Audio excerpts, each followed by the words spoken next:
Tenemos con nosotros a Pilar Martínez, directora del SPV1 y una persona de referencia en la asociación Tots Junts Podem.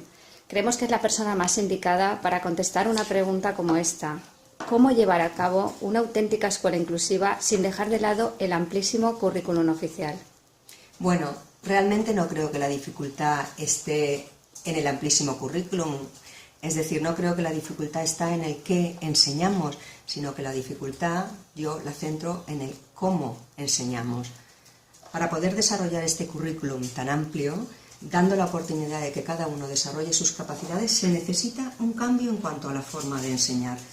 Realmente es muy difícil poder abarcar el currículum y atender a la gran diversidad que tenemos en las aulas desde un planteamiento exclusivamente o casi exclusivamente tradicional, en el que el maestro o la maestra explican, igual me da que con la utilización del libro de texto o del libro de texto y la pizarra digital.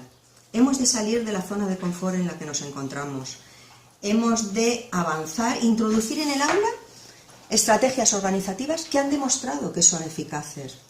Grupos interactivos, grupos cooperativos, proyectos de aprendizaje. Algunas de estas estrategias se utilizan ya y se está viendo que dan resultados.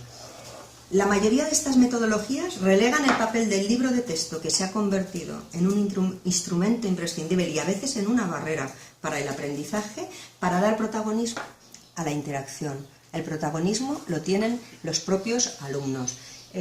Además, para poder desarrollar una unidad didáctica tenemos que plantear diversas actividades, no solo actividades encaminadas a desarrollar unas poquitas competencias o a desarrollar la habilidad académica, que es lo que continuamente y el día a día estamos desarrollando en la escuela. En la medida que seamos capaces de salir de esta zona de confort e introducir cambios en el cómo enseñar, podremos ir avanzando hacia esta escuela inclusiva que todos deseamos. Muchas gracias, Pilar.